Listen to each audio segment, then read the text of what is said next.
พวกเราไล่แค่กันไปอะไรวะสคริปต์ผมน้อยอยู่แล้วผมขอหน่อยแล้วกันจะพูดเหรอ ไงคุณเรียกไงคุณวิลเลียมพูดเปิดหน่อยครับเดี๋ยวคุณเลี้ยมเปิดเองนะครับผมคุณเล่นจุดโดสวัสดีครับเย้จะบอกว่าวันนี้เป็นวันพิเศษวันหนึ่งนะครับผมวันที่5 พฤษภาครับเพราะว่า5 พฤษภาเมื่อ2 ปีที่แล้วเนี่ยเราปล่อยซิงเกิลแรกของพวกเราไปชื่อเพลงว่าเมย์ไอนั่นเองร้องยังไงร้องเลิกกับเขาเดียวเงาเป็นเพื่อนเอาป่ะแฮ่เอาป่ะนี่เลิกกับเขาเดียวเงาเป็นเพื่อนเอาป่ะที่ฉันนั่งเศร้าด้วยคนเดียว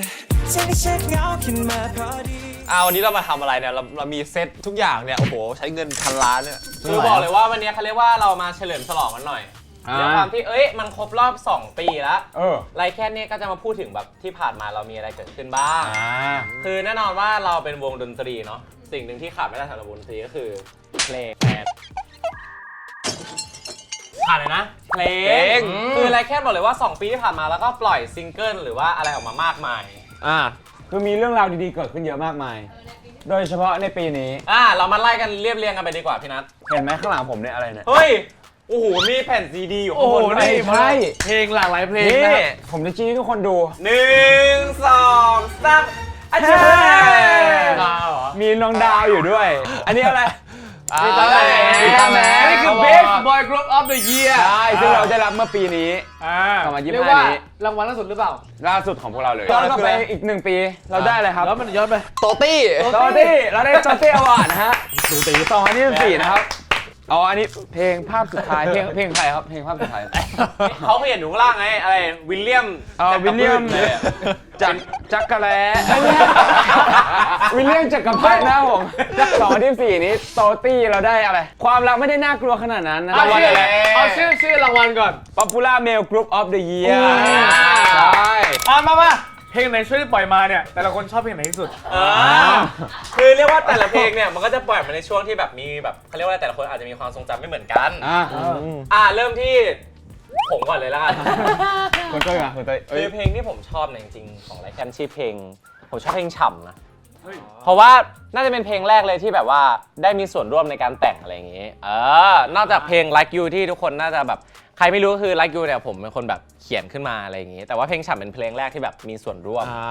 ใช่เป็นใบเบิกทางสำหรับคุณใช่เรามานับกันไหมนับก่อนนะเพลงแรกไม่ไอเพลง2มือเพลง3ความรักเพลง4จำเพลง5ความรักไงเพลง6ห้องเพลง7หยอกไม่หลอกเพลง8ไม่มี8ไรยูสเปเชียลซอง9นี่เราสรุปเราคือมี8เพลงไหน8เพลงนี้คุณชอบเพลงไหนจริงๆผมชอบ2 เพลง2 เพลงเหรอวิยังจับ2 เพลงให้ครับเพลงไหนครับเพลงแรกเพลงแรกคือ No Worries เพลง2คือ 3 Months Touch Me ก็เรียกว่าน้องชอบ2 เพลงก็คือแอบรักกับ Touch Me ก็คือเพลงช้าทั้ง2 เพลงเลยใช่ครับก็เพลงช้าหมดเลยมาเปลี่ยนที่เมนแดนบ้างพอพูดถึงเกี่ยวกับเพลงที่มันต้องอิงกับว่าความรู้สึกหรือว่าความต้องแบบความชอบช่วงนั้นเนาะรู้สึกว่าชอบแอบรักไม่ทำให้ใครตายไม่เพลงนี้อยากรู้ว่าร้องยังไงเผื่อคนไม่รู้พี่นัทไม่ต้องไปต่อเถอะเป็นช่วงที่รู้สึกว่าได้โปรโมทออกไปโปรโมทหลายๆที่มากขึ้นได้ไปโปรโมทผ่านแบบได้ออกไปเจอโลกมากขึ้นเรียกว่าได้ออกไปหาผู้คนมากขึ้นแล้วก็เป็นเพลงที่รู้สึกว่าทำให้คนทั่วไปเนี่ยได้รู้จักไรแคนมากขึ้นแล้วก็ช่วงโปรโมทตอนนั้นผมแบบตุ้ยนุ้ยมากก็เลยรู้สึกว่าย้อนกลับไปมองก็น่ารักแต่ผมจำได้ว่ารางวัลแรกที่เราได้เนี่ยก็คือในฐานะของพี่แอบรักความเป็นจริงพูดก็พูดแล้วก็ได้มาตั้งแต่แบบเพลงแรกแล้วปะได้มาทั้ง4 วีคติดเนี่ยมาที่คนสุดท้ายเสื้อคุณซื้อที่ไหนเนี่ยอังกฤษคำถามเกี่ยวกับเพลงเขาหน่อยกันอย่าง You Never Walk อะไรเกี่ยวกับเพลงคุณชอบเพลงอะไรที่สุดครับของผมชอบห้องเฮ้ยเพราะอะไรคือตอนแรกผมกลัวมากว่าห้องภาษาอังกฤษจะเขียน HONG อ่านว่าฮงไงฮงมันจะเขินเป็นเล็กน้อยอะไรอย่างเงี้ยนึกออกปะเขินไปเล็กน้อยแต่ตอนแรกก็เขินๆแบบว่าเป็นเพลงฮงแบบว่าเฮ้ยนี่เพลงอะไรวะเนี่ยนึกออกปะแบบตอนแรกที่ได้ยินครั้งแรกแต่พอหลังๆแบบเพอร์ฟอร์มไปเรื่อยๆก็สนุกดี ไปกันต่อดีกว่า เฮ้ยผมยังไม่ได้ตอบเลย แหละ เรือผมชอบเพลงแรกเลยเลิกกับเขาเดี๋ยวเราเป็นเพื่อน ทำไมถึงชอบเพลงนี้พี่นัท เพราะว่าชอบเพราะผมได้ร้องท่อนฮุกนี่ ไม่เพราะเป็นเพลงแรกของพวกเราไงไรแค่ทำไมผมจะไม่ชอบล่ะ ทำไมมึงเงียบขนาดนี้วะ ไม่รู้อ่ะ เพลงที่เราเลือกมาเนี่ยไม่ใช่เพลงอื่นไม่ชอบนะ แบบอย่างมีอะไรอะไรพวกนี้เราก็ชอบเหมือนกัน แต่ว่าแบบอันนี้คือแบบอาจจะมีความพิเศษในนัดตอนนี้แล้วกัน เราชอบไม่เหมือนกันแต่ละคน ใช่คนดูทุกคนชอบเพลงอะไรก็ลอง ลองคอมเมนต์มาดูสมมติน้องสโมชอบเพลงช่ำค่ะอะไรเงี้ยพูดมาได้เลย เมนมาเฮ้ยทำไมพี่ตุ้ยหล่อจังเนี่ยคือไม่ถูกแล้วคนเราต้องถาม ไม่มาถึงว่าเมนไม่ถูกหรือว่าโทษ ไปกันที่ช่วงต่อไปดีกว่าคุณธงชี้คือทุกคนเนี่ยเห็นพวกเราอยู่ด้วยกันมา2 ปีแล้วไลแคนเนี่ยก็จะมาโชว์ให้ดูว่าจริงๆแล้วความสนิทของเราเนี่ยมันถึงขั้นไหนกัน ขั้นไหน คือผมบอกเลยว่าถ้าบันไดเนี่ยจะต้องใช้เท้าเดินขึ้นไปเนี่ย ไลแคนไม่ต้องแล้ว เพราะทำไม เพราะว่าความสนิทของเราเนี่ยมันนำพาให้เรารวมกันตรงนี้ โอ้โห ถ้าลองกอกับมันจะไม่มีอะไรเกี่ยวข้องกันเลย ไม่เกี่ยว แล้วผมพูดไป ซึ่งก็คือแบบว่าหมายถึงแบบว่า ไหนคือมันแบบว่าอะไรแบบว่าอะไรอะ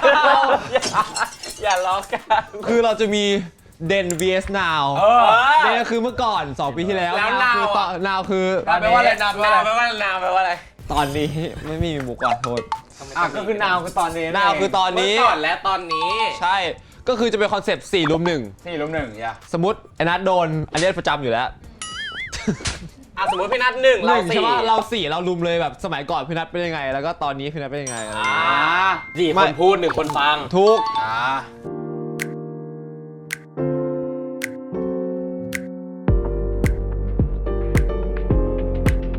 นี่นะครับคนแรกที่โดนคือตุ้ยนั่นเองนะครับมา4 ลุม 1เอาเดนก่อนแล้วกัน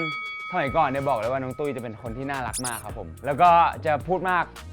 เป็นเรื่องปกติอยู่แล้วสมัยก่อนคือเป็นคนเรียกว่าเป็นคนเฟรนลี่มากตั้งแต่ตอนผมเจอครั้งแรกก็คือแบบไม่รู้คุยกับทุกคนไปทั่วเลยตั้งแต่ตอนแบบที่เข้าไปประกวดดีป่าว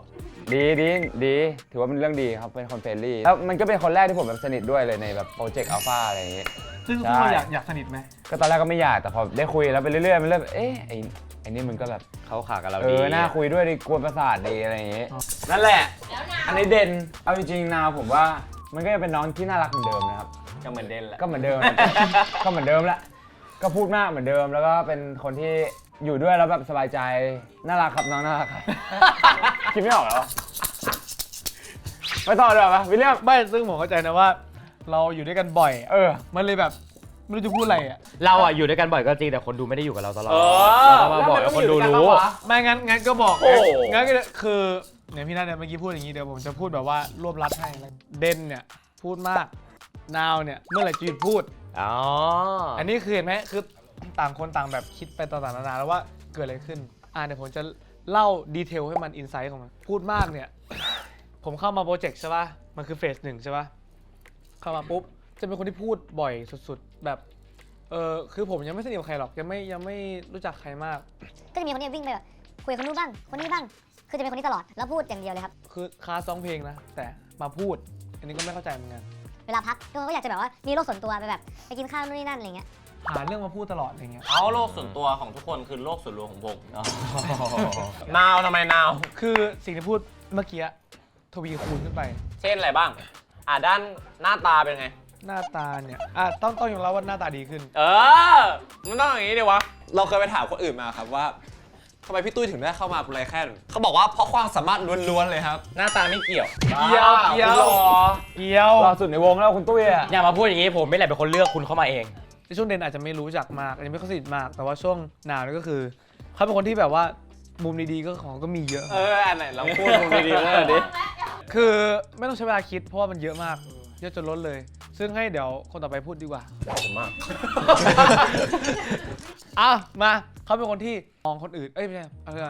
มองคนอื่นมากกว่าตัวเองเสมอ ก็คือใส่ใจคนรอบข้างมากกว่าตัวเอง ใช่เป็นคนใส่ใจคนรอบข้างมากกว่าตัวเอง เป็นคนที่ดีครับ แต่ว่ายังพูดเยอะเหมือนเดิม เดนของพี่ตุ้ยนะครับพี่ตุ้ยก็ถือว่าเป็นอีกหนึ่งคนเลยที่เรียกได้ว่าเมื่อกี้วิลเลียมจะพูดถึงการเป็นเด็กฝึกของเฟส 1เนาะเราก็จะเป็นตัวแทนของเด็กฝึกจากเฟส 2ในจังหวะที่ต้องมาเจอแบบรวมกรุ๊ปกันเนี่ย แล้วก็จะเห็นพี่ตุ้ยคนแรกๆเลยที่จะไปทำความรู้จักกับคนอื่นมาโดยตลอดครับผมรวมถึงเลโก้เองด้วย ผมแจ้งนิดนึงคือมันจะมี ให้ ค อ รั้ง นุญาต พูดไปดิ ลองหน่อย วันที่เรามาเจอกันรวมกันครั้งแรกเนี่ยน่าจะเป็นงานที่ไปดู LOL ด้วยกัน LOL ซึ่งวันนั้นเนี่ยผมเห็นเด็กหนุ่มคนหนึงโคตรหล่อใส่เสื้อกล้ามสีแดง นั่งอยู่ตรงริมคนเดียว ขอแทรกคือเรื่องของ ใคร พี่ อ ตุ้ย นุญาตเนี่ย ผมเห็นแล้วนั่งอยู่คนเดียวนั่งอย่างนี้เลย กล้ามโคตรใหญ่อะกล้ามแบบ ยังไม่มีตอนนั้นยังไม่มี มีแล้ว ยัง ตอนนั้นหนากับตอนนี้ จริง คุณเชื่อไหมภูมิเลียมทั้งคอนเสิร์ตอะผมชวนน้องเสื้อกล้ามแดงคนนั้นคุยอะเขาไม่คุยกับผมเลยแม้แต่คำเดียว แม่ไม่ให้สอนไม่ให้คุยกับคนแบบนั้น แล้วคุณเล่าเรื่องคุณต่อได้ เป็นตัวแทนจากเฟสสอง ใช่แล้วพอได้มาเจอกันคือกลุ่มเฟสหนึ่งเนี่ยเขาเวลาเขาไปไหนไปเที่ยวกันเนี่ยเขาจะไปกันเป็นกลุ่มใหญ่ๆซึ่งผมก็จะเป็นแบบกลุ่มจากเฟส2ที่ติดสอยห้อยตามไปเพราะว่าสนิทกับเพื่อนคนหนึ่งเนี่ยครับผมซึ่งในกลุ่มนั้นก็จะมีพี่ตุ้ยมาโดยตลอดพี่ตุ้ยก็จะเป็นคนแบบชวนเที่ยวชวนคุยชวนแบบพาไปนู่นไปนี่ตอนนั้นตลอดเลยครับผมยิ่งถ้าเกิดพี่ตุ้ยเอ็นดูใครมากๆเลยพี่ตุ้ยก็จะแบบกอแกะสุดๆเลยถ้าพอนาวปุ๊บพี่ตุ้ยก็จะมีความโตขึ้นนะครับดูผ่านโลกมากขึ้นดูนิ่งขึ้น แล้วก็ดูสะอาดมากขึ้นครับแล้วก็ไม่สกมกไม่วอมแมมนะ ไอ้สะอาดมากขึ้นนี่เรื่องจริง แปลว่าอะไรวะ แบบว่า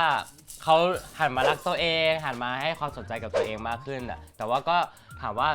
นิสัยเดิมพื้นเดิมเขาก็จะชอบใส่ใจคนอื่นอยู่แล้ว แต่แค่คราวนี้ก็จะมีแบบตัวเองมากขึ้นนิดนึง ก็เพิ่มความสกปรกขึ้นมาหน่อย ใช่คือ และหลังจากที่พี่ตุ้ยนะครับรักคนอื่นแล้วก็รักตัวเองแล้วเนี่ยพี่ตุ้ยก็ได้เจอเสน่ห์ของตัวเองครับกลายเป็นว่าทุกวันนี้พี่ตุ้ยก็คือมีเสน่ห์ที่เพิ่มพูนเพิ่มพ้นมากๆเลยนะครับตอนนี้ก็ถ้าตามไลน์ผมมีแต่คนโดนตุ้ยไหลแค่นตกนะครับผมเย้ ผมโชว์เสน่ห์ของผมอยู่ อ่ะ ครับก็สมัยก่อนนะครับผมรู้สึกว่าผมไม่ค่อยได้แบบทำงานกับคุณเท่าไหร่ เพลงแรกในอัลฟา ก็ใช่ไงหมายถึงว่าทำแค่นั้นแล้วเราก็ไม่เจอกันอีกเลยนั่นแหละก็แบบว่าผมรู้สึกว่าผมเห็นน้องมานั่งกุมขมับบ่อยมากในรายการอย่าง ไหน เงี้ย นั่งไง ไม่แต่หมายถึงว่าแบบก็จะเห็นน้องแบบว่าอยู่ในกลุ่มที่แบบล่อแร่แบบว่ากำลังจะโด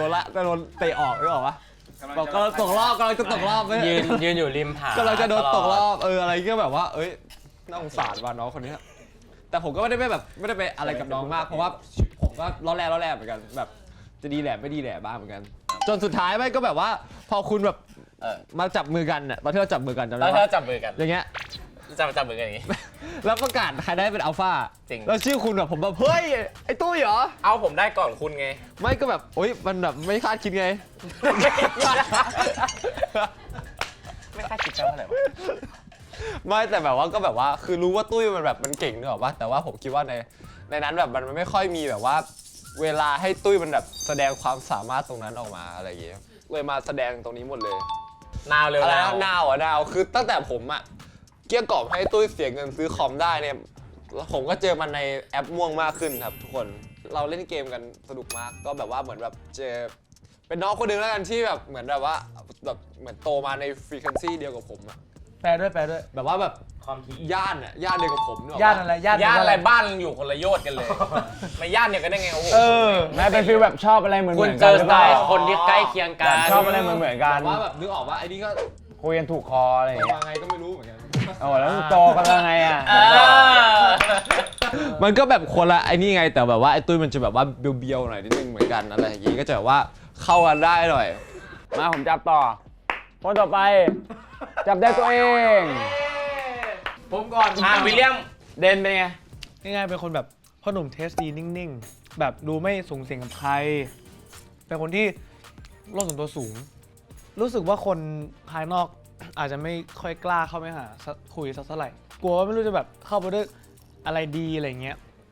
เราเดาใจเขาไม่ถูกว่าจริงๆอ่ะเขาไม่อยากคุยหรือเปล่าหรือเขาไม่อยากเจอเราหรือว่าเขาอ่ะไม่รู้จะตอบอะไรเราหรือเปล่าอะไรเงี้ยนะก็คิดไปต่างๆนานา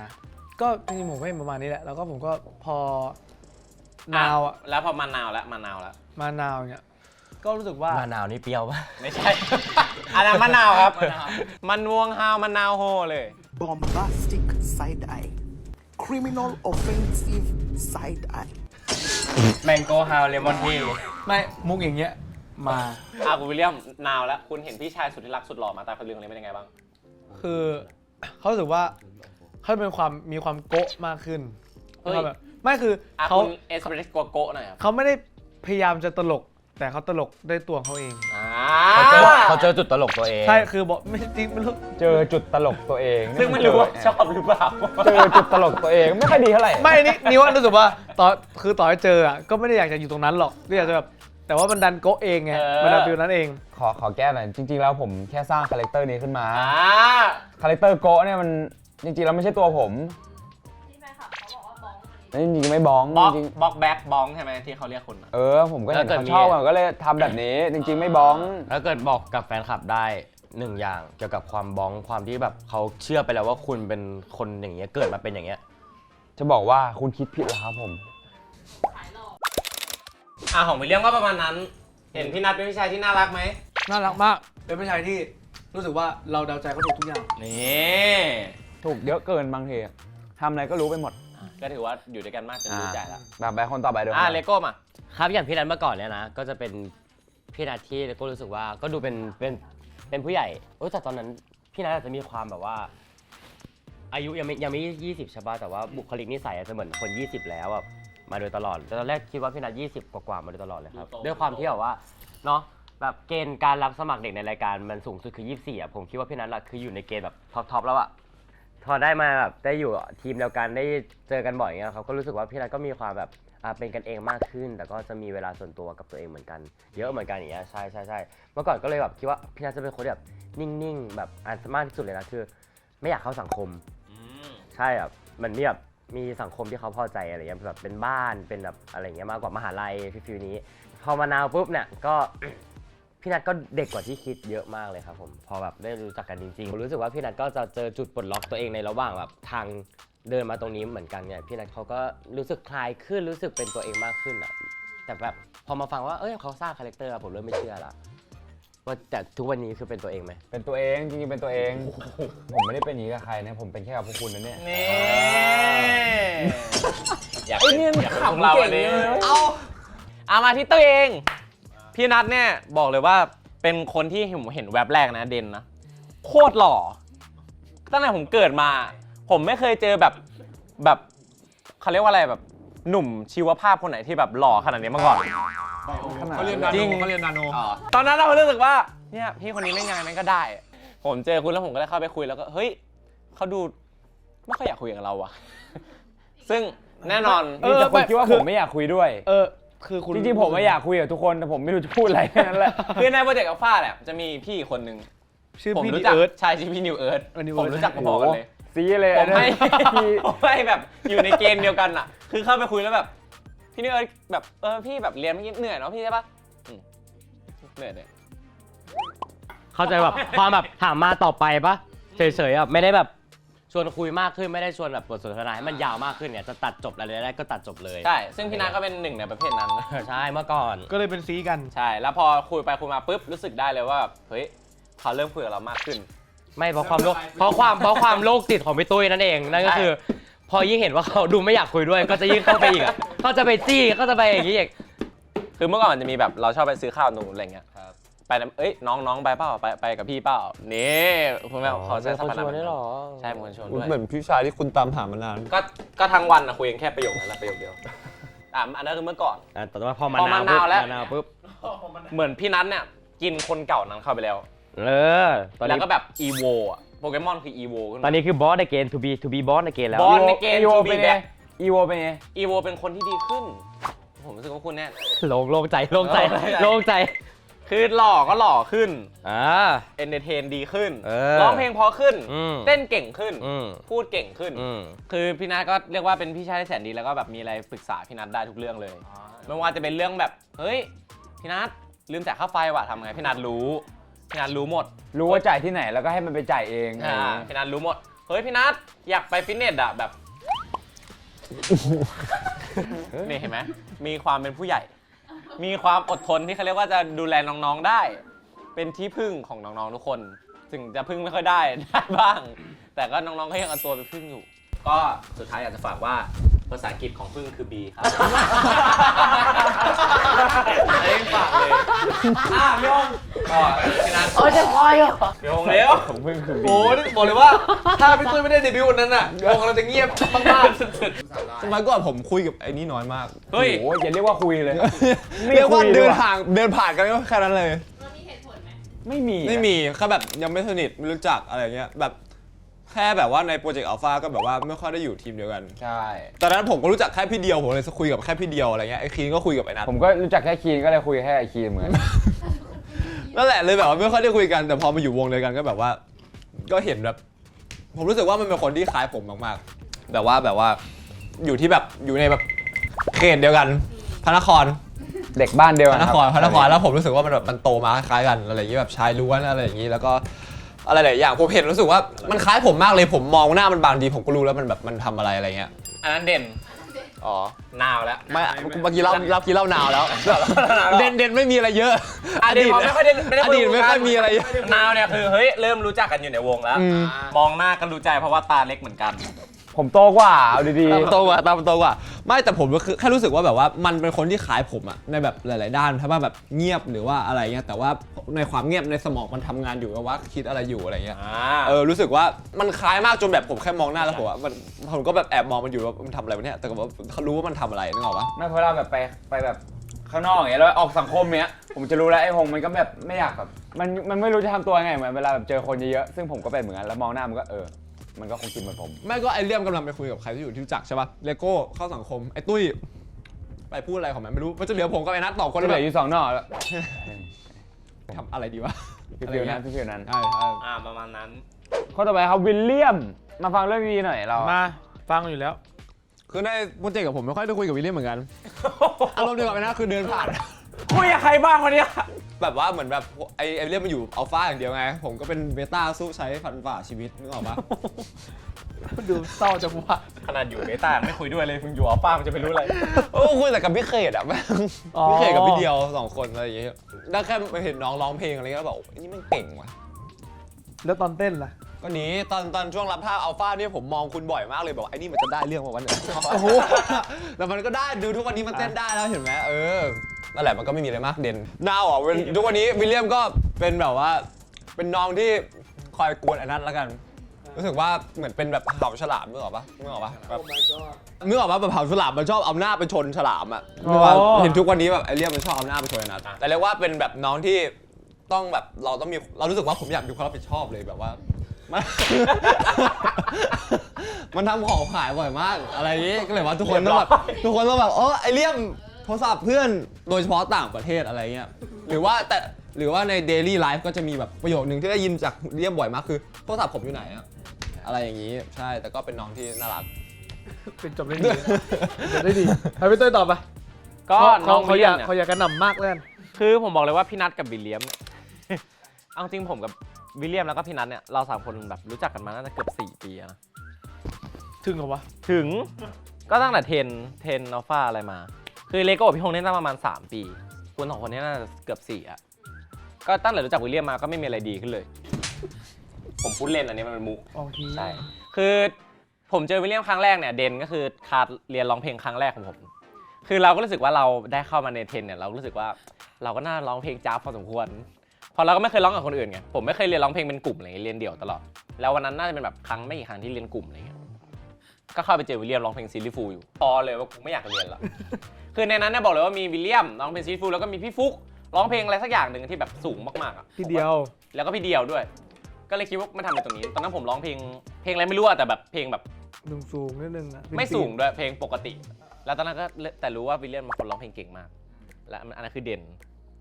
แต่ตอนนั้นมันก็แกล้งผมเลยนะตั้งแต่เด่นอะแต่ยังไม่เท่านาว คือนาวเนี่ยวิลเลียมรู้สึกว่าเริ่มคือสมมติแกล้งอันเนี้ยจนเบื่อละไม่ได้เบื่อผมนะเบื่อที่จะแกล้งผมโดยวิธีนี้แหละก็เลยหาวิธีใหม่มานั่นแหละคือวิลเลียมก็บอกเลยว่าเป็นน้องที่มีความสามารถมากไม่ว่าจะเป็นด้านร้องเต้นเล่นตลกคือบอกเลยว่ามีไปหมดแต่ถ้าไม่ทำของหายก็จะดีกว่านี้ แล้วก็เป็น ของ คน ไม่ค่อยหายนะพี่ แต่หาไม่ค่อยเจอนั่นแหละเอาเป็นว่าวิลเลียมเก่งมากครับแล้วก็รักวิลเลียมนะครับ โอเคปิดจบได้ดีมากแต่ไส้ในดูไม่ได้เลยเมื่อกี้เลโก้ต่อ เมื่อก่อนนะครับพี่วิลเลียมนะครับจะเป็นคนที่เลโก้เนี่ยคุยด้วยคนแรกเลยหลังจากที่ร่วมเฟสกันเพราะมันจะมีกับการเทเขาตึกเพราะตอนนั้นน่ะชวนให้พี่เขาไปช่วยหยิบสายชาร์จ โอ้โหนานมาก นานมากนะคือกลายเป็นคนแรกในโปรเจกต์เลยที่คุยด้วย ตอนนั้นมือถือ อะไรนะมือเนี่ยหายของเนี่ยหายเอง เมื่อก่อนอะพออยู่ทีมด้วยกันบ่อยก็จะมีแบบเมื่อก่อนจะมีพี่นัทด้วยมีพี่ฟุกด้วยครับผมแต่สักพักในระหว่างการแข่งขันเขาก็ตุ๊บไปไม่พอคือเนี่ยก็เป็นเด็กหอด้วยเด็กต่างจังหวัดแล้วเขาก็แบบเรียนไกลเด็กต่างจังหวัดเหมือนกันอะไรเงี้ยก็มาได้รู้ระหว่างทางอ้าวอยู่หอเดียวกันอะไรเงี้ยสักพักก็พอช่วงข้ามปล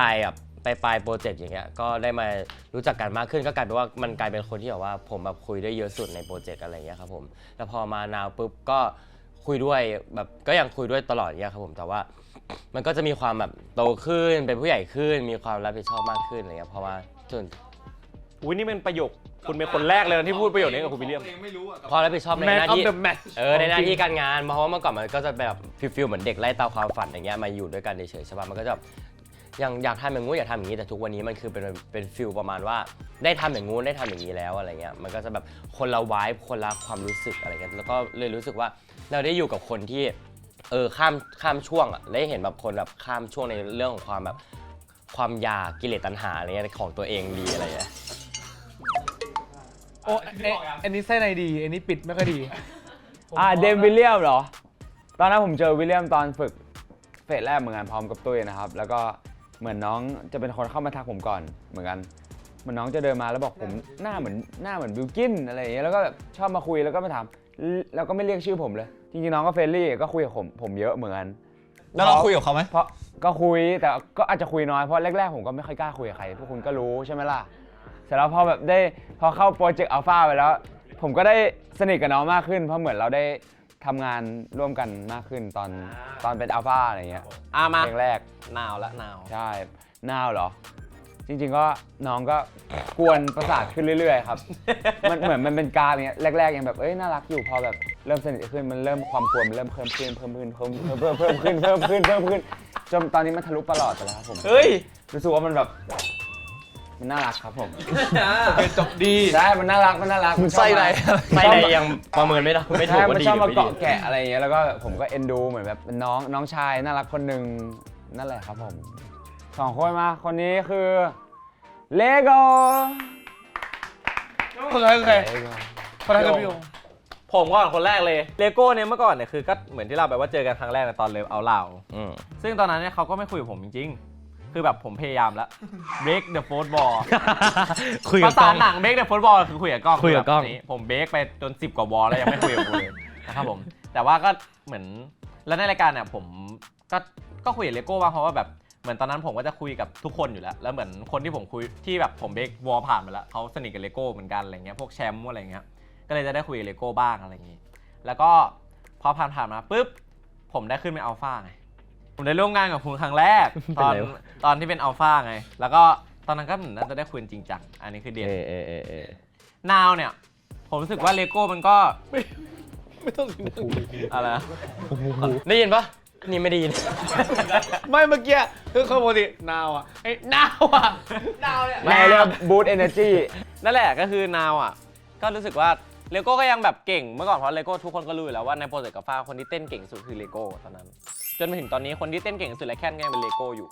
แล้วก็ไม่เค วิ ย ลเลียมหรือเปล่า ไม่อะไรนะ ดูดี ถ้าเป็นเพลงชิคชิคบูมมันอาจจะต้องยอมเขา เพลงเดียวนะครับแต่ว่าเลโก้ยังแบบพัฒนาตัวเองต่อไปเรื่อยๆไม่ว่าจะเป็นด้าน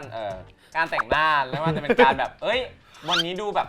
วันนี้ดูเป็น natural หรือว่าวันนี้ดูแบบเท่ๆหน่อยวันนี้ดูหล่อๆหน่อย เรียกว่ามีหลายคาแรคเตอร์หลายลุค ใช่รวมถึงหุ่นซัวทรงที่เขาเรียกว่าบึกขึ้นเรื่อยๆ ไม่ว่าจะเป็นทางหน้าของเขาเรียกว่าไบเซ็ป ไว้เสร็จ ใช่ก็จะชัดขึ้นเรื่อยๆครับโดยรวมก็คือดีครับน่ารัก มา พี่นัทพูดถึงน้องเล ผม โก้ พูดถึงเลโก้ เด่น ผมจำได้ว่าผมไปสยามพร้อมกับเลโก้แล้วก็มีอีก3 คนมั้งเหมือนจะมีแชมป์แล้วก็พี่ฟุกแล้วก็เคนจิแล้วผมจำได้ว่าตอนนั้นเหมือนมีแค่เลโก้คนเดียวที่ผมแบบยังไม่รู้จักเพราะเหมือนเราไปสยามด้วยแล้วเลโก้ก็แบบห้อยมาด้วยเหมือนน้องจะไปด้วยอะไรอย่างเงี้ยแล้วก็น้อง เฟส 2 คนเดียว แล้วก็ขึ้น BTS ไปด้วยกันคือน้องอยู่ตรงมุมคนเดียวแล้วก็แบบไม่คุยด้วยเลย จนไปเที่ยวสยามเสร็จแล้ว นั่นแหละครับผม จนแบบไปสยามจนกลับมาซ้อมที่ตึกผมก็ยังไม่ได้คุยกับเลโก้เลยตอนนั้น เอาแล้วเล่าเพื่ออะไร ไม่ก็เล่าให้ฟังไงว่าแบบเล่าให้ฟังว่าเรายังไม่เริ่มคุยกันเลยตั้งแต่ตอนนั้น แต่เราเจอกันก่อนแล้วเรามีโอกาสได้ไปสยามด้วยกัน แต่ก็ยังไม่ได้คุย ยังไม่ได้คุยนะ ได้คุยจริงๆเหมือนตอนเข้าโปรเจกต์อะแหละที่แบบเหมือนได้มาฝึกด้วยกันแล้วก็ได้ เพราะคุณเป็นอัลฟา4 คนแรก ใช่อัลฟา4 คนแรกแล้วก็ได้เจอน้องแล้วก็น้องก็สอนเต้นตลอด มาที่นาวบ้างเป็นยังไงบ้าง มาที่นาวแล้วครับผมรู้สึกว่าน้องโตขึ้นเยอะมากถ้าเทียบกับเมื่อก่อนเหมือนจริงๆน้องก็ดูแบบเป็นคนที่โตอยู่แล้ว แต่แบบด้วยคำพูดคำจาความคิดอะไรเงี้ยผมรู้สึกว่าบางทีมันก็แบบมันโตขึ้นเรื่อยๆแบบเวลา คือจากเมื่อก่อนเนี่ยคำหยาบไม่มีตอนนี้มีคำหยาบละ ไม่ใช่อย่างนั้น ไม่แบบเมื่อก่อนเนี่ยพี่นัทยังเด็กอยู่ตอนนี้ไอ้นัทละ โตขึ้นมา ไม่ใช่ อันนี้ไม่ใช่เลโก้อันนี้เป็นไอ้ตุ้ยแทนพูดอย่างนี้นะฮะ โอ้สวยโอกาสมาก ใช่ จังหวะชุลมุน นั่นแหละครับแล้วก็รู้สึกว่าน้องแบบเก่งมากโตขึ้นเรื่อยๆ แล้วก็แบบชอบเวลาน้องพูดแบบเวลาออกสื่อนะรู้สึกมันคำพูดดีอ่ะ แบบเรียงมาดี ดูเรียงดีกว่าแบบผมที่พูดเองอะนั่นแหละครับผมรู้สึกว่าน้องเก่งมากครบเครื่องรอบด้านหล่อสวยก็ได้เต้นดีร้องเพลงดีเลิศ จบดีครับจบดี ต่อไปวิลเลียม เด่นกันแล้วกัน เด่น เด่นเนี่ยจำได้เลยว่า คือตอนไป LL ผมยังไม่เห็นเลโก้นะเพราะเหมือนแบบมันมืดอ่ะก็เห็นเป็นแบบเฟส 2นี่เราไม่คุ้นหน้าก็ไม่ได้อะไรแต่ว่านั่นแหละแล้วก็มาเจออีกทีเจอกันที่เหมือนมีกิจกรรมให้ต้องมารวมกันแบบว่าต้องไอซ์เบรกกิ้งอ่ะด้วยกันกับเฟส 1 เฟส 2ตอนนั้นก็จำได้สายชาร์จเหมือนกันก็เจอเป็นครั้งแรกที่คุยกันมั้งแต่ว่าผมเห็นเลโก้ครั้งแรกรู้สึกว่าเฮ้ยคนนี้มันหล่อจังวะ ใช่ไหม ไม่อันนี้เรื่องจริง เรื่องจริง เป็นผมสีลุ้งปะ ผมสีแบบ ผมสีลุ้ง สีชมพูเฟดอะ ใช่ชมพูใช่ ข้างบนม่วง ใช่แล้วรู้สึกว่าคือเราไม่ได้รู้คาแรคเตอร์เขาขนาดนั้นแต่รู้สึกว่าเขาแบบมันจะมีให้เต้นเดินไปอย่างเงี้ยแล้วแบบทำคาแรคเตอร์สักอย่างเลยแล้วรู้สึกว่าคนนี้ชายดีอะไรเงี้ย นาวเลโก้ เหมือนที่พี่นัทพูดเลย อันนี้เรื่องจริง อันนี้โตขึ้นเรื่องจริงในด้าน performance อะรู้สึกจำได้แล้วว่าตอนแรกผมรู้สึกว่าเสียงน้องเด็กเป็นคนที่เสียงแหลมๆแบบเด็กๆแบบเสียงยังไม่แต่งหนุ่มอะ ใช่ แต่ว่าพอมาตอนเนี้ยเสียงแตกแล้ว เป็นห แล้ว นุ่ม ก็ เป็นหนุ่มแล้ว ใช่แล้วก็ด้วยผมว่าด้วยโคโรกราฟีที่แบบว่าน้อง เต้นออกมา โอ้ยมันมีการอิมพอไวส์ในการเป็นคนตัวเองมากขึ้นใช่นี่เห็นชัดเลย แล้วก็เวลาสัมภาษณ์อะไรอย่างเงี้ยก็จะเห็นว่าเล็กก็จะเป็นคนเดียวที่รู้สึกว่าพูดจาเรียบเรียงคำได้ดีที่สุด ไม่ผมว่าน้องหัวไว และแก้ปัญหาในการดีที่สุด ใช่ก็น้องเป็นคนน่ารักครับผม จุดท้ายแล้วคุณฮงพูดถึงน้องเลโก้หน่อยโดยที่ไม่ปิดท้ายด้วยน่ารักมากครับ คือครั้งแรกที่คุยกับเลโก้เนี่ยคือตอนคัสBT คืออะไรครับ ขาเต้น คาเต้นคือผมก็จะอยู่ริมฝั่งขวาข้างหลังน้องจะอยู่ซ้ายสุดข้างบนตรงหน้ากระจกเลยน้องมันซัดเดี๋ยวปุ๊บปั๊บ คือ ปั๊บ ใครอยู่หน้ากระจกเนี่ยแปลว่าแบบตึงแปลว่าตึงอ่ะ ไอ้น้องมันซัดเดี๋ยวตอนนั้นยังไม่ผมแบบลุ้งเลยตอนนั้นผมแบบน้ำตาลแล้วก็ตรงนี้ตรงนี้ทอง ผมเหมือนแบบตอนอืมๆปะ พี่ฟิว ใช่อย่างนั้นเลยแล้วแบบว่าน้องซัดอย่างเดียวเลยปุ๊บผมแบบเล่นอะไรวะเนี่ยไม่เล่นแล้วผมก็เหมือนแบบน้องออกไปเต้นโชว์รอบนึงแล้วผมก็แบบไปทักน้องพอเต้นเสร็จอะไรอย่างงี้แบบว่าเอ้ยเต้นเก่งมากเลยอะไรอย่างงี้ นี่ แล้วก็จับ ว่าอะไร น้องจับมือผมทีนึงก็ ยิ้มให้ทีนึงอะไรอย่างงี้ผมก็บอกเฮ้ยจะมีคนคุยด้วยแล้วในโปรเจกต์นี้เพราะว่าวันนั้นเป็นวันแรกของผมเหมือนกัน มีเพื่อนแล้ว มีเพื่อน มี แล้ว แววมีเพื่อนเคมิสทรีบวกหนึ่ง จากนั้นก็ไม่คุยกันอีกเลย ใช่แต่ว่าก็นั่นแหละก็โปรเจกต์กับฟ้าก็ไม่มีอะไรเปล่าวะมีปะไม่มีนะ ไม่คุณมีมิลเลอร์ อ๋อไม่เราอยู่ กับ คลาส ไง ร้องเดียวกันนะครับเพราะว่าเราเป็นแบบว่าเราแบบเพิ่งฝึกร้องอะไรอย่างงี้ก็เลยแบบว่าเขินๆเวลาแบบร้องอะเพราะอย่างตอนนั้นยังร้องเพลงไม่ได้เลยครับใช่แต่ก็นั่นแหละเด่นก็ประมาณนี้แห แล้ ละ วคุณมีมิลเลอร์กับถามคำไงที่แบบว่าเป็น ไฟกัน เป็นวีคที่บีนะมันมีใครอีกเพลงนะพี่ฟุกปะ พี่ฟุก คือแบบ3คนเนี้ยทำโชว์มาได้แบบสุดติ่งกระดิ่งแมวมากแล้วคือพี่ฟุกอะเขาขึ้นไปแล้วเขาได้กลับไปเป็นอัลฟามันก็เหลือ2คนใช่ไหมก็คือคุณกับพี่ฮงกันแล้วความรู้สึกตอนนั้นหน่อย เอาจริงป่ะผมไม่หวังอะไรอยู่แล้วผมก็ไม่หวังอะไรจริงอะ ไม่คือจะบอกว่าวีคก่อนหน้านั้นอ่ะ คือเนี่ยกับพี่ฮงอ่ะแทบไม่ได้คุยกันเลยเหมือนกัน คือตั้งแต่เด็กฝึกแล้วที่ผมไปอยู่กับเฟส 1บ่อยๆเพราะว่าตอนที่อยู่เฟส 2อ่ะผมต้องเตรียมการไปแข่งที่อเมริกาเลยไม่ค่อยได้คุยกับคนในเฟสเดียวกันเท่าไหร่พอได้มารวมกลุ่มก็เลยเหมือนแบบหาเพื่อนเริ่มหาเพื่อนจริงๆจังๆตอนนั้นครับซึ่งก็คืออยู่เฟส 1หมดเลย ก็เลยจะมีพี่ฮงที่อยู่เฟส 2 ทำไมถึงเล่นเป็นเฟส 1 ใช่นะเจอคนสไตล์เดียวกันเจอคนแบบคุยถูกคออย่างเงี้ยเรื่องเดียวกันเยอะ เจอเด็กหอเด็กอะไรน่ะเยอะครับผมแล้วพอ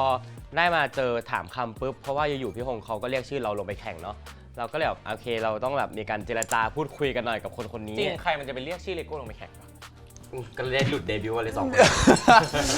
ก็เลยแบบได้มีการเริ่มพูดคุยกันตอนนั้นว่าตอน EP แข่งเลยว่าแบบเฮ้ยอ๋อพี่อย่างนี้อย่างนี้อย่างนั้นแหละครับแล้วพอจบแข่งไปปุ๊บพี่ฮงเขาก็แบบเหมือนวันแรกที่มาฝึกเลยเขาบอกว่าเขาร้องไห้ดูโชว์ผมเขาร้องไห้เขาเลยว่าน้องเก่งว่ะอะไรอย่างเงี้ยฟิลได้หลังจากนั้นก็เลยรู้สึกว่าโอเคพี่ฮงเขาเป็นอีกคนหนึ่งที่ appreciate เราก็เลยรู้สึกว่าโอเคไม่ได้น่ากลัวอะไรไม่ได้แบบมองว่าเป็นคู่แข่งด้วยผมหลังจากนั้นก็เลยคุยกันมาเรื่อยๆครับ ผมติ่มจะตายครับทุกคน นาว นาวคือน้องเลโก้โตขึ้นครับแบบว่าน้องเลโก้ออกไป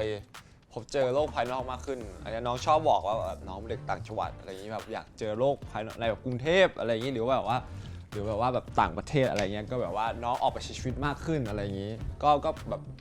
เป็นห่วงเล็กน้อยอะไรอย่างนี้เพราะแบบว่าน้องก็แบบทำด้วยเดี่ยวเลยอะไรเงี้ยก็แบบค่อยๆโตก็ได้อะไรอย่างนี้ไม่ต้องรีบโตนะครับก็โดยรวมน่ารักมากครับทุกคน อ่ะสุดท้ายคุณฮงชิ ครับผม ผมจะเริ่มพูดคุณก่อนเลย โอเค คือพี่ฮงเนี่ยผมเห็นละเหมือนกันว่าช่วงเทนเนี่ยก็ยังไม่ค่อยรู้จักกันเท่าไหร่ตอนนั้นอ่ะ ยังไม่มีเหตุที่แบบเหมือนได้อยู่คลาสกับพี่ฮงไม่งั้นเขาเสร็จผมไปแล้ว ในด้านการ break the wall ใช่แต่ว่ายังไม่ได้อยู่ด้วยกัน อันนี้ผิดที่โชคชะตา ใช่แต่ว่าโชว์แรกในรายการอ่ะที่ถัดจากโชว์เดียวมาแล้วอ่ะก็คือโชว์ Money Honey ซึ่งผมได้อยู่กับคุณ แล้วได้คุยไหม ก็คุยกันนะ เพราะว่าในนั้นเนี่ยมันจะมีอ่างเปากับพี่ฮงเนี่ยเขาเป็นแรปเปอร์ใช่ซึ่งแบบผมรู้สึกผมอยากแรปเพลงนี้บ้างแต่ผมรู้สึกว่าตอนนั้นผมก็เลยเห็นพี่ฮงแล้วแบบคือพี่ฮงเนี่ยเขารู้สึกว่า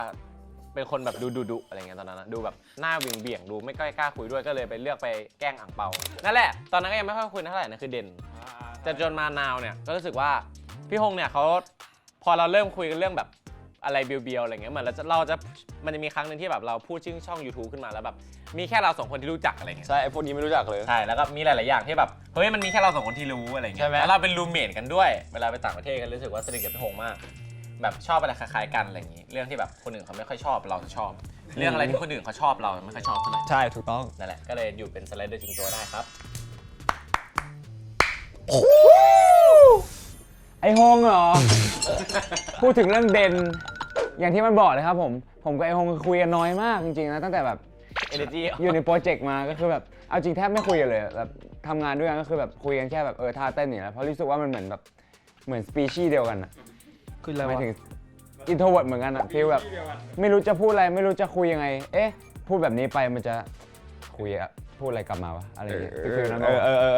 ฟีลนั้นนะไม่รู้จะคุยอะไรด้วย ผมว่าเป็นคนคิดเยอะเหมือนกัน หรือเปล่าวะ พี่ฮงคิดเหรอ ใช่ไอฮงคิดปะวะ อันนี้ ไม่คนนี้เขาเรียกว่าคิดเรื่องที่จะพูดเยอะ ไม่รู้จะพูดอะไรไม่รู้จะชวนคุยยังไงดีอะไรอย่างเงี้ยก็เลยแบบ2คนเวลาอยู่ด้วยกันคือแทบไม่คุยกันเลยอะไรอย่างเงี้ยนั่นแหละครับเด่นก็ไม่ค่อยมีอะไรมากผมกับฮงแต่ก็นาวเหรอนาวก็ไม่มีอะไรเหมือนกันอ๋อล้อเล่นไม่นาวคุยกันเยอะขึ้นเยอะเลยนะรู้สึกว่าแบบเหมือนคุยกับมันเยอะขึ้นเพราะแบบเราก็ได้ผมกลับบ้านกับมันแทบบ่อยมากเวลา เพราะว่าบ้านเราอยู่ละแวกเดียวกันไงแล้วแบบผมก็เลยมันก็ห้อยติดรถผมไปด้วยอะไรเงี้ย ใช้คำว่าห้อยเลย ห้อยเลย เป็นชาม ห้อยไว้ท้ายรถอันเนี้ย ใ เคยเห็นลิงที่เกาะตรงกระบะปะไอ้ฮงอ่ะผมห้อยมันไว้ตรงหลังรถผมเหมือนกันนะแล้วก็ไปส่งมันที่บ้านอะไรเงี้ยแล้วก็เหมือนได้คุยกับมันเยอะขึ้นก็เห็นว่ามันเป็นคนเก่งคนหนึ่งรู้สึกว่ามันมีความคิดเยอะมากแบบเหมือนเป็นคนมีความรู้เยอะอะผมรู้สึกได้ แบบพูดอะไรแล้วดูฉลาดอะแต่จริงๆแล้วอาจจะไม่ฉลาดก็ได้แต่ไม่ล้อเล่นอันนี้ผมรู้สึกว่ามันฉลาดจริงเวลามันพูดมันดูแบบดูมีลอจิกดูมีเหตุผลนะก็รู้สึกว่ามันเก่งครับ แล้วก็รวมๆแล้วไม่น่ารักรวมๆแล้วน่ารักครับ หรือว่าจบดี อ่ะ ครับผม วิลเลียมครับ ผมเองไม่คือผมไม่ค่อยคุยกับพี่ฮงเลย เพราะว่าไม่กล้าด้วย คือไม่รู้เขารู้สึกว่าเป็นคนละแบบ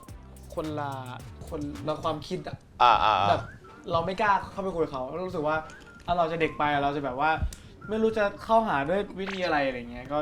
มันแบบแยกโซนออกไปเลย ไม่แต่ผมว่าเรียกว่าผมลิขิตไม่ค่อยแบบโดนบันดาลให้เรามาอยู่แบบในงานเดียวกันเลยเท่าไหร่ ไม่เพราะในรายการคุณไม่เคยอยู่ทีมเดียวกันเลยนี่ ใช่ผมไม่ค่อยอยู่ทีมเดียวกันกับพวกคุณเท่าไหร่เลย ผมอยู่แต่แบบกับเบต้าอะไรเงี้ย ใช่แล้วก็แบบไม่รู้จะคุยอะไรก็แบบโปรเจกต์ไม่ได้คุยอะไรเลยนะ ใช่ แค่จะไม่คุยเลยจริง จริงเหรอคุณไม่คุยกันเลย มันไม่ค่อยเจอกันไง ๆ คนอยู่กลุ่ม ก็ไม่ อะ รู้จะคุยอะไร เพราะเราก็แบบไปอยู่กลุ่มเดิมอะไรเงี้ย ใช่ มานาวดีกว่า แล้วมานาวเนี่ยก็นาวก็รู้สึกว่าเป็นคนที่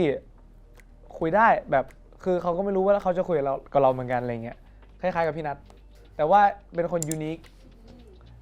มากๆคาแรคเตอร์ยูนิคสุดๆอะไรเงี้ยแล้วก็รู้สึกว่าเป็นคนที่เอาจริงๆแล้วอ่ะถ้าสำหรับผมนะใน5 คนเนี้ยพี่คงความคิดแบบอันนั้นสุดละแบบเขาเรียกว่าเด็ดขาดสุดเป็นคนพูดน้อยกว่าพี่ตุ้ยเยอะใช่ มันไม่มีตุ้ยแล้ว ไม่เปรียบเทียบไป เวลาหยิบสคริปต์มาดูเงียบๆมาเนี่ย เทียบไปเฉยถ้าเปรียบเทียบเนี่ยคือพี่ฮงมันจะเป็นคนที่พูดแล้วก็อาจจะแบบพูดไม่รู้เรื่องบ้างอะไรเงี้ยแต่ว่าก็คือมีแต่ว่ามีเขาเรียกมีคอนเท็กซ์ตลอด เรียกว่าเนื้อเยอะกว่าน้ำ เยอะใช่แต่ว่าเป็นพี่ตุ้ยเนี่ยไม่ค่อยมีจะพูดไปเรื่อยๆแบบอะไรเงี้ยใช่แต่ว่าพี่ฮงเป็นคนน่ารักครับ น่ารักครับ อ่ะ จบดี ปิดท้ายครับเลโก้ เมื่อก่อนนะครับที่ผมเจอพี่ฮงเนี่ยผมอะเอ็นดูพี่ฮงมากด้วยความที่แบบว่าเมื่อก่อนตอนอยู่คาเต้นอย่างเงี้ยผมอะจำที่พี่ฮงไม่ได้ด้วยซ้ำเพราะว่าผมอะมีทักษะในการทำหน้าคนได้น้อยมากครับคราวนี้พอได้มาอยู่คลาสร้องเนี่ยด้วยความคลาสร้องอะมันแบ่งคลาสเยอะกว่ามากกว่าเทรนเต้นอะไรเงี้ยมันก็เลยแบบว่ากลุ่มคนมันก็จะน้อยลงเราก็จะอยู่กับพี่ฮงเหมือนกันเราจำได้ว่าเรียนร้องเพลงเสร็จครั้งแรกปุ๊บเราก็ไม่ได้มีการทำแลกแบบแลกวาร์ปเขาเรียกว่าอะไร แรกไอจี แรกว้าว พอแรกไปปุ๊บเนี่ยไอจีพี่ฮงนะครับก็จะแบบว่ามีแต่รูปพี่ฮงตอนเด็กซึ่งเราแบบโอ้ยเอ็นดูเด็กคนนี้มากเลยอะไรเงี้ยแบบมันเป็นแบบพี่ฮงแบบนั่นนะเราก็เลยแบบว่าเลยปักเป็นมัมหมี่พี่ฮงคนแรกครับผมใช่ นาว มาปัจจุบันปุ๊บก็รู้สึกว่าก็ยังเอ็นดูพี่ฮงเหมือนเดิมครับเพราะพี่ฮงก็มีความคิดความอ่านที่แบบว่าต่อให้จะดูยูนิคต่อให้จะดูชัดเจนต่อให้จะดูแบบเป็นคนแบบดูโตอะไรเงี้ยแต่ก็รู้สึกว่าเขาก็ไม่ได้เก่งไม่มากกว่าผมเลยผมกับพี่ฮงจะมีความแบบเหมือนที่พี่ฮงบอกในรายการเลยครับตอนที่เลือกท้าแข่งผมอะว่าแบบเขารู้สึกว่าเขาอะเลเวลเดียวกับผมพอมาปัจจุบันผมก็รู้สึกว่าผมเลเวลเดียวกับพี่ฮงเหมือนกันอะไรเงี้ยแต่แค่ทุกวันนี้ผมต่างคนต่างมีสไตล์เป็นของตัวเองแล้วก็มีแบบเสน่ห์ของตัวเองในแบบของตัวเองเนี้ยมากกว่าครับผมมันเลยรู้สึกว่าไม่ได้แบบดูไม่ค่อยจะเหมือนกันมากแต่โดยรวมคือแบบน่ารักครับ จบไปแล้วสำหรับช่วงแรก จะจับฉลากนะครับเพื่อพูดถึงท็อปิกที่ได้นะครับผม เริ่มที่ใครผมแล้วกัน 1 กล่องสุ่มชื่อ1 กล่องสุ่มท็อปิก อันนี้น่าจะเป็นสุ่มชื่อเริ่มก่อนสุ่มชื่อวิลเลียม ง่ายอยู่แล้ว มาสุ่มท็อปิกไม่เคยเจอคนที่ แต่งประโยค ผมรู้สึกว่าวิลเลียมเนี่ยทำให้ผมรู้สึกว่าผมเป็นคนที่ไม่เคยเจอคนที่ ทำไมพูดซับซ้อนจังวะ มันเป็นการเปรยไล่เรียงทุกอย่างในหัวอยู่ เก่งมาก การที่ผมเจอวิลเลียมเนี่ยทำให้ผมรู้สึกว่าผมไม่เคยเจอคนที่ป่วนได้ขนาดนี้นะครับผมเพราะรู้สึกว่าน้องมันที่สุดแล้วของที่สุดของความผมปวดสุดใน energetic ในชีวิตเลยปะ ไม่จริงๆก็น่าจะสุดแหละรู้สึกว่ามัน energetic มากแบบ energy มันเยอะมากแบบมันทำงานเยอะมากแต่มันก็ยังแบบผมเห็นมันแล้วมันก็ยังรู้สึกว่ามันenergy มันก็ยังเยอะดีเวลาแบบมาแบบเหมือนมันไปออกงานอย่างเงี้ยไปอีเวนต์มาอย่างเงี้ยกลับมาซ้อมเต้นมันก็ยังแบบมาเล่นลูกกระเดื่องผมไปตีแขนไอ้ตุ้ยแล้วก็วิ่งเล่นรอบห้องผมก็น้องไม่เหนื่อยบ้างหรอไอ้บิลลี่ก็บอกว่าไม่เหนื่อยพี่อะไรเงี้ยมันรู้สึกว่ามัน energy มันเยอะดีรู้สึกว่าเป็นคนที่ เก่ง เก่งครับผม วิลเลียมจับ อันนี้ท็อปิก ผมเอาท็อปิกก่อน โอเคได้ท็อปิกที่ได้คือ โตขึ้นเลโก้ถ้าอนาคตอะได้เป็นศิลปินที่ดังคือเรียกว่าอะไรเรียกว่าเป็นแบบว่าได้ทำพาร์ทของตัวเองที่แบบว่ารู้สึกว่าตัวเองครีเอทได้เองหมดเลย 100% อะไรเงี้ยก็จะเป็นโชว์ที่ดีมากเช่นดุมๆที่แบบทุกคนเคยเห็นว่ารู้สึกว่าคือโชว์เราเห็นอยู่แล้วทุกคนเห็นอยู่แล้วว่าในพาร์ทโซโล่อะแต่ละคนมีส่วนร่วมในการคิดโชว์หมดเลยอะไรเงี้ยซึ่งเลโก้ก็เป็นแบบก็เห็นตั้งแต่ยื่นเรฟเฟรนซ์แบบว่าซ้อมเต้นเสร็จปุ๊บตอนแรกแค่นาลีชแล้วก็เลโก้ก็เดินไปบอกโคโรกราฟว่าขอแบบนี้นี่แบบนี้น่าแบบเอามาสามารถแมชชัพกันได้ไหมอะไรเงี้ย เรียบละเอียด ใช่ก็รู้สึกว่าจะเป็นคนที่สมมุติถ้าได้รับผิดชอบโชว์ตัวเองหรือโชว์สักโชว์หนึ่งอะแล้วตัวเองมีพาร์ทแบบในการคิดหมดเลยอะก็จะเป็นโชว์ที่ดีมากๆรู้สึกว่าโตขึ้นจะเป็นศิลปินที่เขาเรียกสกิลแน่นที่สุดว่ะชื่อตุ้ย ผมในชื่อตุ้ย ได้คุณตุ้ยนะครับผม ได้นะครับท็อปิกเบื้องหลัง เฮ้ย อันนี้ ผมให้คุณดูบริเวณแผ่นหลังก่อน นี่นะครับพี่ตุ้ยคือที่อย่างเพราะว่าปิดทองหลังพระนะครับ แน่นอน หรือเรียกง่ายๆเลยถ้าเกิดเปรียบกับในวงการนี้นะครับหรือว่าเปรียบกับไลแคนเนี่ยเขาก็คือคนที่คอยซับ ภาพพื้นหลังนะครับของไลแคนแบบเป็นช่วยร่วมมือกับทีมงาน ช่วยทั้งเสนอคนที่มองภาพวงแบบเยอะๆเนี่ยก็จะมีอีกหนึ่งคนก็คือพี่ตุ้ยครับผมทั้งค้นคว้าไขว่คว้าทางด้านสกิลทางด้านงานแบบการรีเสิร์ชนะครับให้แบบว่าให้งานของไลแคนออกมาได้ดีมาโดยตลอดครับผมคือพี่ตุ้ยถือว่าเป็นอีกหนึ่งคนที่เรียกว่า solid มากๆเลยสำหรับงานเบื้องหลัง เฮ้ย ได้พี่ฮงว่ะท็อปิก น้องปิกครับ เนี่ยมาพูดถึงคนมีความรู้ ท็อปิกครับ เรื่องที่ไม่มีใครรู้เกี่ยวกับเขาเฮ้ย ทุกคนอยากรู้ไหมครับ ทุกคนน่ะอาจจะยังไม่รู้นะครับว่าจริงๆแล้วพี่ฮงเป็นคนเซนซิทีฟมากแบบหมายถึงว่าจริงๆเขาเป็นคนคิดเยอะอะไรอย่างเงี้ยแบบเวลามีเรื่องอะไรเข้ามาแบบบางคนอาจจะแบบสมมติมีคนทักว่าเฮ้ยพี่ฮงโอ้โหสีผมหลุดหมดแล้วอะไรอย่างเงี้ยเขาอาจจะแบบคิดเลยว่านี่เรานอนน้อยกว่าแบบเซลล์ในตัวเรามันลดลงหรือเปล่าอะไรเงี้ยคือเขาเป็นคนคิดเยอะมากถึงเบอร์นั้นเลยอะไรอย่างงี้แต่เรื่องนี้เราไม่ได้อยากพูดเยอะอยากพูดเรื่องการละเมอตอนนอนเขาเกิดได้รู้ว่าเขาเป็นคนคิดเยอะเวลาจะแซวอะไรต้องสนิทจริงๆถึงจะแซวได้นะครับก็ใช่คือเวลาพี่ฮงละเมอเนี่ยมันจะชอบแบบมีแรกๆน่ะตอนนอนด้วยกันน่ะเวลาละเมอมันยังไม่ได้เป็นประโยคมากมันยังเป็นแบบเฮ้ย แล้วตอนนี้ล่ะตอนนี้ อันนั้นเด่นอันนั้นเด่นอันนี้ มันเริ่มเป็นประโยคแล้วช่วงเนี้ย เป็นไง ล่าสุดเลยเนี่ยผมเพิ่งนึกออกเลย เราไปไทเปด้วยกันมาล่าสุดนะครับแล้วผมมันนอนก่อนใช่ไหมแต่มันก็มีช่วงที่ผมแบบลุกขึ้นมามันเหมือนมีคนเรียกผม จริงมันมีคนแบบเฮ้ยเฮ้ยเฮ้ยเป็นเฮ้ยเฮ้ยเฮ้ยทำไรอ่ะ ประมาณนั้นอ่ะแบบเฮ้ยเฮ้ยอะไรอ่ะแบบมีคำว่าไล่แน่นอนอ่ะแบบไล่อะไรเงี้ยเฮ้ยไล่อ่ะ ไม่เขาฝันอยู่หรือเปล่า ไม่รู้ผมก็ขึ้นมาแล้วก็นั่นแหละประมาณนั้นอันนี้เป็นเรื่องที่คนอาจจะไม่รู้นะครับเกี่ยวกับฮงจิพี่เชษผม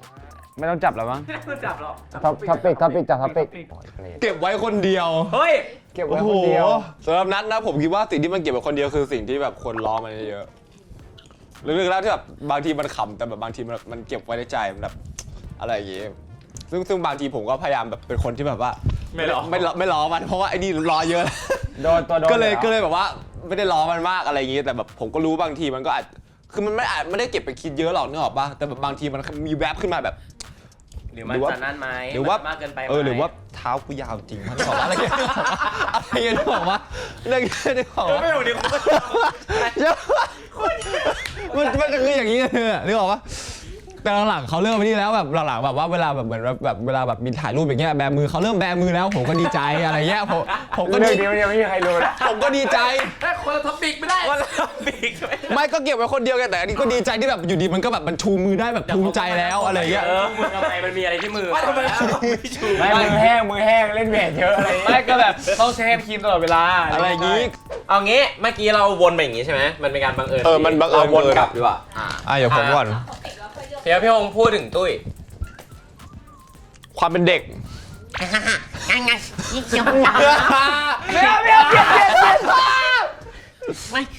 ไปถึงตัวนะไม่นุ่นกันหนมจะกินหนมอ่ะ น่าจะเป็นคนที่เห็นความเป็นเด็กเยอะสุดแล้วแหละผมว่าในแบบในรายการ ใหญ่ แต่ว่าแบบไอ้ตุ้ยมันเป็นอย่างนี้จริงๆแบบเวลากับคนที่มันแบบว่าคนที่ ชู มัน สอง ส มื นิ อ ท เด้ออ อะไรเงี้ยมันแบบว่า มันชอบพูดอย่างเงี้ยเวลาแบบผมอยู่กับมันใช่ป่ะที่แบบว่าที่แบบอะไรวะเขาเรียกอะไรเป็นรูเมทต่างประเทศอะมันอยู่อย่างนี้ตลอดเลยแบบนึกออกปะอะไรเงี้ยแบบว่า ไม่จริงๆอ่ะอันนี้ผมเปิดเผยที่แรกเลยแป๊บเดียวไม่นาน เดี๋ยวคุณไม่ให้ผมพูด ลอง จริงๆผมชอบดูแบบเกี่ยวกับเด็กทารกอะไรอย่างเงี้ยผมชอบดูเบบี อ๋อ แล้วเวลาเบบีพูดแบบเมื่อก่อนจะมีแบบเหมือนลูกพี่ดีเจอาร์มแล้วชื่อแบบน้องอาทีอะไรผมชอบใช่เขาชอบพูดเป็นแบบเป็นเบบีแบบเก๋าอย่างเงี้ย ใช่เวลามันแบบมาเล่นเกมกับผมบางทีมันจะแบบนี่พี่ฮงดับปืนให้หน่อยที่มันอยู่ แล้วคุณดรอปไหม ดับ อ่ะ ตุ้ยจับท็อปิก ไอ้ตุ้ยครับพูดถึงเลโก้สุดหล่อกลัวความกลัวคือผมบอกเลยว่าน้องเลโก้นี่เป็นคนแบบไม่ค่อยกลัวอะไรนะจริงๆ ถูกครับผม เป็นคนแบบใจค่อนข้างแบบเด็ดเดี่ยว ถูกครับพี่ อย่างทุกคนจะเห็นพวกท่าแบบที่เลโก้จะต้องผ่าโผล่อะไรเงี้ย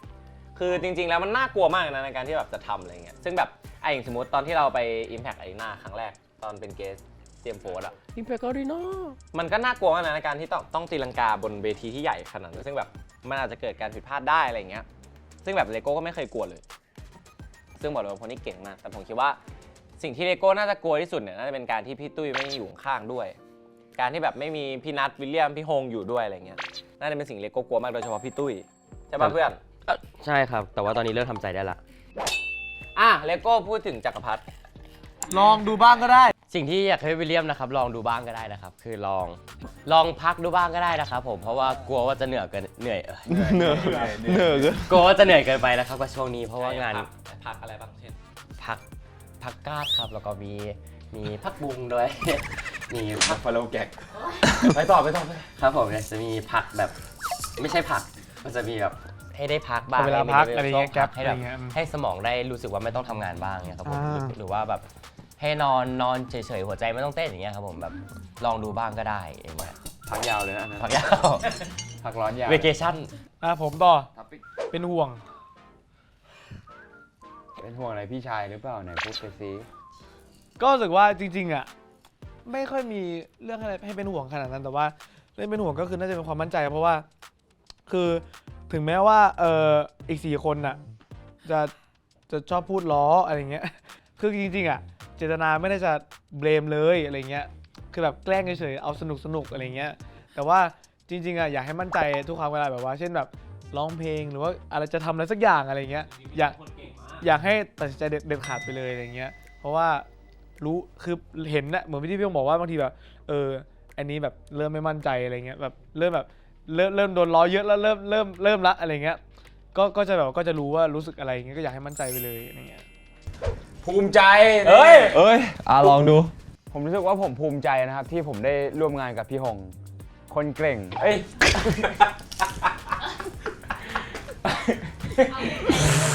ไม่ใช่ภูมิใจเพราะรู้สึกว่าไอ้หงอ่ะเหมือนถ้าเทียบกับแบบตอนแรกๆที่เล่าไปเลยก็คือแบบเหมือนรู้สึกว่ามันเก่งอ่ะมันเป็นคนเก่งอ่ะรู้สึกว่าพอได้คุยกับมันเหมือนได้รู้อะไรเยอะขึ้น คือมันเป็นคนรู้เยอะแล้วผมภูมิใจที่ผมได้ร่วมงานกับคนเก่งแบบนี้ ก็เลยรู้สึกว่านั่นแหละครับผมภูมิใจมาก รู้มุมมองเวลาผมคุยกับนัทมันจะคุยเรื่องมุมมองอะไร มันจะเห็นวิชั่นอะไรบางอย่างของไอ้หง ซึ่งผมก็ชอบฟังคนพูด ก็ถือว่าเป็นช่วงสุดท้ายครับของคลิปนี้ซึ่งเป็น anniversary เนาะกันครบรอบ 2 ปีของพวกเราไลค์แคนนะครับก็ขออนุญาตเป็นตัวแทนนะครับก็ขอบคุณทุกคนมากที่อยู่กับพวกเรามาจน2 ปีเนาะคือ Like You อาจจะแบบยังไม่ถึง2 ปีหรอกหมายถึงว่าคำว่า Like You อะไรเงี้ยแต่ว่าก็ถือว่าแฟนคลับทุกคนที่ติดตามไลค์แคนติดตามพวกเราทุกคนอะไรเงี้ยก็ติดตามผลงานของพวกเราต่อๆไปด้วยว่าไลค์แคนจะมีอะไรหรือว่าพวกเรา5 คนจะมีอะไรก็อยากให้ทุกคนซัพพอร์ตพวกเราไปเรื่อยๆนะครับเพราะว่าการมี Like You อยู่มันทำให้พวกเราเนี่ยมีกระจิกกระจายในการสโมเตมากจริงๆนะครับขอบคุณครับ ซึ่งแน่นอนว่ามางานเฉลิมฉลองแบบนี้ก็ต้องมาคู่กับดนตรี และด้วยความที่จริงๆอาชีพหลักของเราเนี่ยก็จะเป็นนักร้องด้วย ครับ ก็เราก็จะมาร้องเพลงให้ทุกคนฟังกันนะครับเป็นเพลงที่เขาเรียกว่าอาจจะทำให้เราหลายคนได้รู้จักกันนี่ถ้าพร้อมแล้วมิวสิก go จะรักใครเพียงคนไม่ก็แค่นั้นเธอได้รักใครสิ่งดีนี่มากกว่านั้นเธอไม่เลยเก็บเอาไว้เอาไว้ใช้น้ำมันเลยเลิกกับเขาเดียวเหงาเป็นเพื่อนเอาไปก็ฉันนั่งเศร้าด้วยคนเดียวฉันเช็คเหงาขึ้นมาพอดีและขอเหงาเป็นเพื่อนกับเธอให้ป่ะถ้าจะโอเคก็จะเริ่มเลยที่เหลือตัวฉันดูแลเธอก็ได้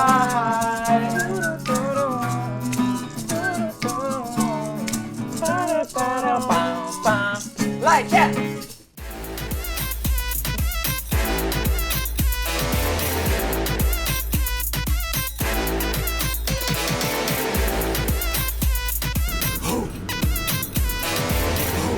Đam mỏi à? Đam mỏi à?